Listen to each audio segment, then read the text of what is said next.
third of 13 children and married to Lystra with 3 children.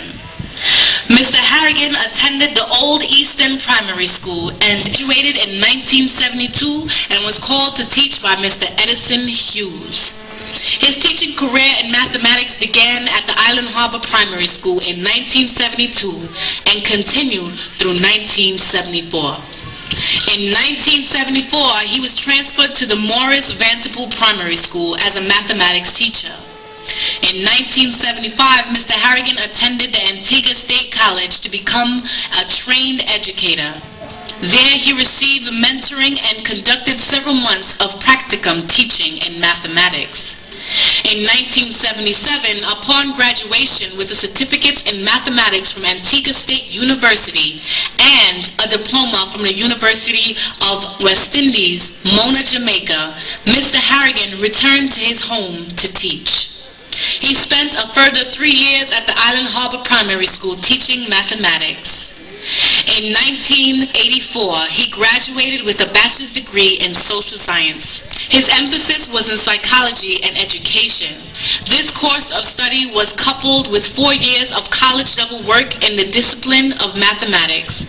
He is qualified in social welfare and counseling services. During his course of study at the University of the Virgin Islands, he was a part-time teacher in the areas of mathematics and Spanish at the Charlotte Amalie High School for their adult continuing education program.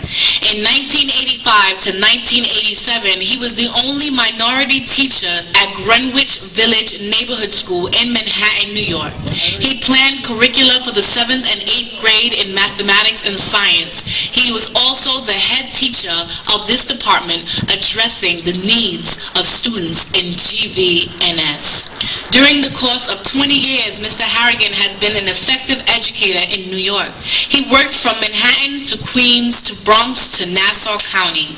Mr. Harrigan holds a New York license to teach mathematics. His secondary language is Spanish. As mandated by the state of New York, he completed a course in child abuse. Terry Harrigan was awarded for Rookie Teacher of the Year by the Board of Education of New York. He was the deacon at the Ebenezer SDA Church in New York, and today remains a true believer in the change and progression of this fine district. District number 1. We present to you this independent candidate, Terry Harrigan. There is no candidate stronger. You can get it if you really want.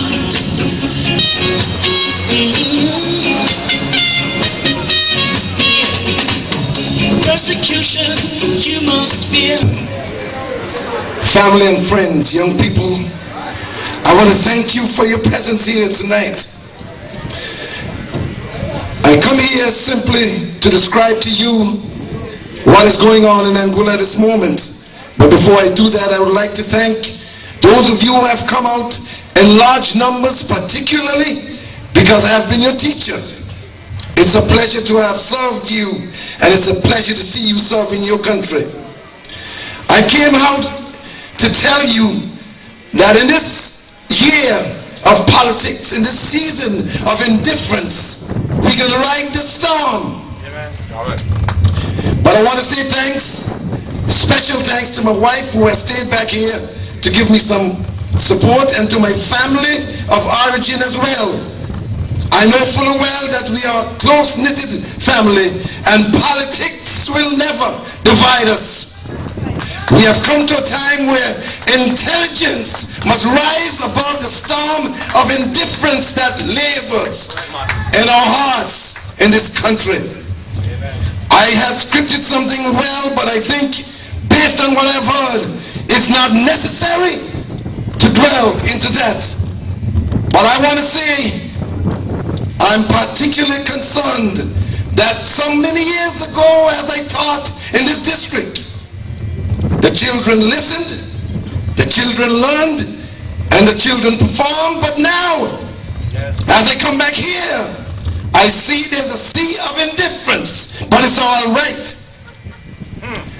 Eventually, numbers will rise above what we see here. There is no one who will decide for this district of Island Harbor, from Welch's to the Pond Ground, what is going to happen come 2010? The people have placed their confidence in a new leadership and the creativity of a new political direction. I don't know that I should go back to my script, because I said before, in this strange land of ours, something terrible is happening. I don't mind that I come into my own and they may know me not, because there's sufficient in numbers to come through for me, to come through for us, to move this country out of this economic situation into a plane of prosperity. So you can talk the talk, you can grumble all you want, but I want to get by my presentation here tonight.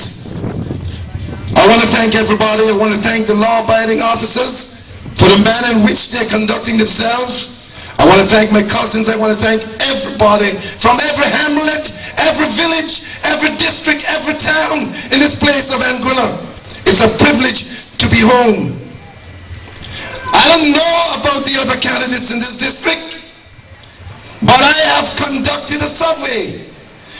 And you know, many of the candidates on the radio have said to me, you know, you've been to New York. Thanks for the experience. That's why my skin is tough. That's why no family, no friend, no foe, no one will determine for Anguilla. It's destiny. But I come to say to you that if for every man there's a time, and democracy and liberty must prevail. But I'm humbled to be here in a community that means so much to me. Wherever I traveled in my lifetime, I have represented this village I love so much, and I have represented it well. I, like so many others, have always felt a sense of pride to call ourselves Anguillians. There's nothing hideous about that. Wherever we went, we did not dwell in obscurity. We carried the banner of Anguilla. And my leaving Anguilla, ladies and gentlemen, was simply one of the reasons why I'm here. And I've always promised I'll come back to right that wrong. Because I believe, as I said before, if I can correct that which is unjust, I will justify that which is correct. But our loyalty is rooted in the fact that our forebears have had a powerful claim to this soil for us through many centuries. In spite of trials and natural catastrophes, there has always been a way out. In 2010, there is a way out. In 2010, there will be a way out. We have prevailed against several systems of government, regardless of what is said about this strange place called Island Harbor and its surrounding villages. Let me tell you, we have always bounced back. But marked by leadership after leadership, our course has changed many times through the period of political unification and the uncertainties of the 60s. Many good things have come our way. However, we cannot ignore the fact that Anguilla has gone through some dark days now. Through dictatorships to arrogant leadership. We have and continue to suffer in the eyes of the world because of the lack of representation. I'm here to ask you, the people of this district, I have not come to be a candidate because of family or friends, because I believe that truth will eventually come out, and that you in your deep dark abyss of your conscience will say to yourself, we need leadership for our children. We need direction for this place. And I put myself before you as a servant of the people, by the people. Of course, we must understand that each person who's elected